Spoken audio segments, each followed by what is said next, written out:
है। अरे अगर राष्ट्र हित के लिए है तो आप तो ज्यादा कमाते हैं, आप भी तो खूब दलाली कर रहे हैं, सरकार की दलाली कर रहे हैं। तो राष्ट्र हित में उस माँ के घर पे जाकर राशन भरवा दीजिए जो माँ सड़क पे बैठती है, जो माँ, जो सुन लीजिए, जो माँ सुबह जाकर अस्पताल की सफाई करती है या किसी के घर के बर्तन मांजती है, तब जाके अपने बेटे को, अपने बच्चे को 2 वक्त की रोटी खिलाती है। आपने तो बोल दिया राष्ट्रहित। अरे सुन लीजिए, आप बताएंगे राष्ट्रहित किसे कहते हैं? हैं? कांधार हाईजैक किसने कराया? पुलवामा अटैक किसकी सरकार में हुआ? अक्षरधाम मंदिर पे हमला किसकी सरकार में हुआ? जिन्ना की मजार पर फूल कौन चढ़ा कर आया? बता दीजिए, आप बताएंगे राष्ट्रहित किसे कहा जाता है? भाजपा के जितने भी दलाल हैं ना, सबको नाम से और चेहरे से पहचान लेता हूं मैं, ठीक है ना? तो आप हमें मत सिखाइए कि राष्ट्रहित किसे कहते हैं और राष्ट्रभक्ति और देशभक्ति किसे कहते हैं। आपको शर्म नहीं है कि इतनी देश में महंगाई है और वो करें राष्ट्रहित में महंगाई है? हैं? अगर एक मिनट सुन लीजिए मेरी बात। अरे मोदी जी कहते हैं मोदी जी के भक्तों का पेट भी तलवे चाटने से भरता है। आप एक बात मुझे बताइए, अगर राष्ट्रहित में ही इतनी महंगाई है तो राष्ट्रहित में कोई नेता, कोई सांसद अपनी पेंशन छोड़ के दिखा दे, मैं मान जाऊंगा। है दम किसी नेता सांसद में? है किसी की औकात है? किसकी? भक्तों को। अरे अगर भक्तों को ये बात समझ में आती तो इस देश के अंदर नरेंद्र मोदी प्रधानमंत्री की कुर्सी पे होते क्या? इस देश में, उत्तर प्रदेश में योगी आदित्यनाथ दोबारा मुख्यमंत्री बनते क्या? देश के जवानों को चौकीदार बनाया जाता क्या? है? एक कहावत बड़ी फेमस है कि मुसीबत के समय में तो गधे को भी बाप बनाना पड़ता है, और वही कहावत जो लागू होती है वो लागू होती है भारतीय जनता पार्टी के नेताओं पे। जब इनकी कुर्सी खतरे में आती है तो हिंदू खतरे में, पूरे देश का हिंदू खतरे में आ जाता है। जब बीजेपी की कुर्सी खतरे में आती है, जब तक इस देश में बीजेपी जिंदा है तब तक हिंदुओं की हत्या होती रहेगी, क्योंकि जब जब हिंदुओं की हत्या होती है तब तब बीजेपी को वोट मिलता है। क्योंकि अगर हिंदुओं की हत्या नहीं होगी तो भाजपा सत्ता में नहीं आएगी। भाजपा का सत्ता में आने का रास्ता हिंदुओं की हत्याओं से होकर जाता है। हिंदुओं की हत्या करके कभी हिंदू राष्ट्र बनता होगा? मैंने एक कहावत जो कही थी ना, वो इन जैसे पत्रकारों पे लागू होती है कि आपका पेट तो तलवे चाटने से भर जाएगा, लेकिन वो माँ अपने बच्चों का पेट कैसे भरेगी जिस पे आपने जीएसटी लगा दी? गैस पे आपने जीएसटी लगा दी, बाजरे पे आपने जीएसटी लगा दी और तमाम चीजों पर आपने जीएसटी लगा दी।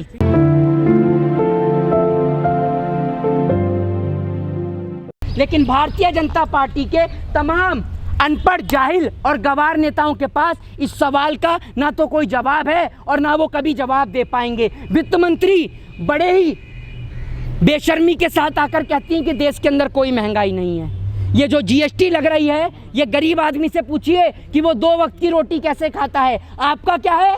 आप तो ऑडी, मर्सिडीज, रेंज रोवर और फरारी में चढ़ती हैं। आपके नेता बड़ी बड़ी गाड़ियों में चढ़ते हैं। आपको क्या फर्क पड़ता है? आपको कोई फर्क नहीं है। सफाई कर्मचारी को इसलिए सस्पेंड कर दिया गया है, उसको इसलिए ड्यूटी से हटा दिया गया है ना, क्योंकि वो किसी भारतीय जनता पार्टी की नेता की सिफारिश से नहीं बना था।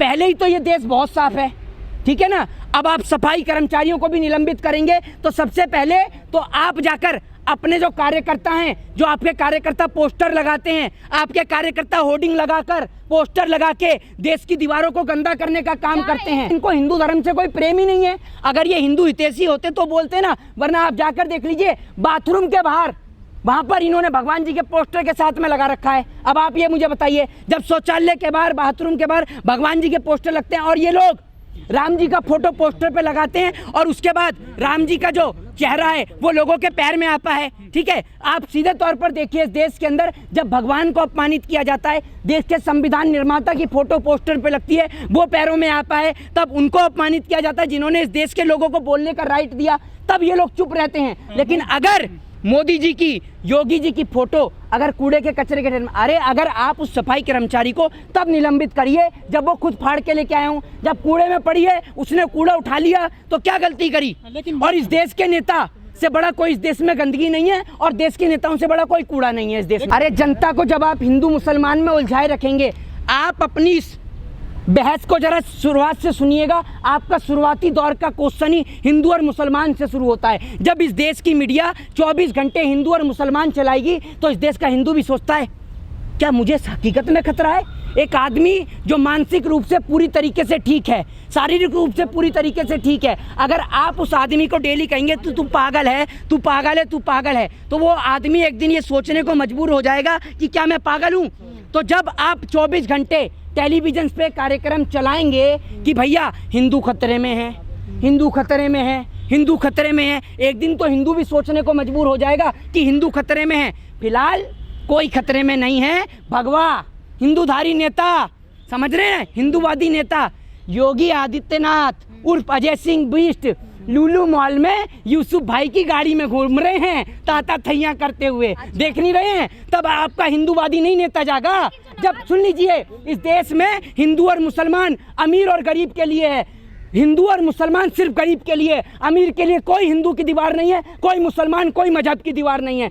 अगर अमीर और गरीब के लिए हिंदू मुसलमान की दीवार नहीं होती ना, तो मैं आपको बता दूं, यूसुफ भाई की गाड़ी में लुलु मॉल के अंदर में देश के मुख्यमंत्री, उत्तर प्रदेश के मुख्यमंत्री यूसुफ भाई की गाड़ी में घूमते हुए नजर नहीं आते और भगवा पट्टा भी नहीं पहनते हैं। मतलब इतनी जल्दी हुई यूसुफ भाई के साथ गाड़ी में बैठने की कि भगवा पट्टा भी भूला है। इन लोगों का तो काम ही देश के अंदर हिंदू मुसलमान कराने का है। लेकिन जब आपके मुख्यमंत्री जी फीता काट रहे हैं, मुख्यमंत्री पर इतना समय है कि लुलु मॉल का जाके फीता काट लें। स्कूल का फीता काटने में नहीं है इनके पास समय, ठीक है ना। स्कूल का अगर फीता काटने को कह दोगे, क्या कहा आपने?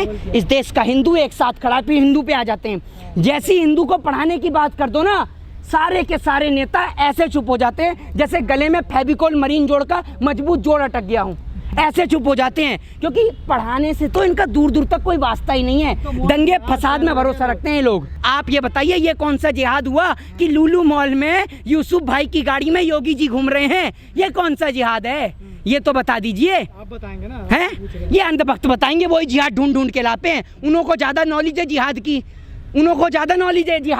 उन्हों को ये नहीं पता होगा रामायण के कितने श्लोक है, गीता के कितने श्लोक है, देश के कॉन्स्टिट्यूशन में उनको कौन कौन से लीगल राइट मिले हुए हैं, राइट टू एजुकेशन का राइट क्या है, राइट टू फ्रीडम का राइट क्या है, ये नहीं पता होगा। लेकिन जिहाद सारे पता है उन्हें। तो इस देश के लोगों से निवेदन है, हिंदू मुसलमान के नाम पर नहीं, देश के अंदर रोजी रोटी और बेरोजगारी के नाम पर लड़े। जय हिंद, जय भारत, वंदे मातरम।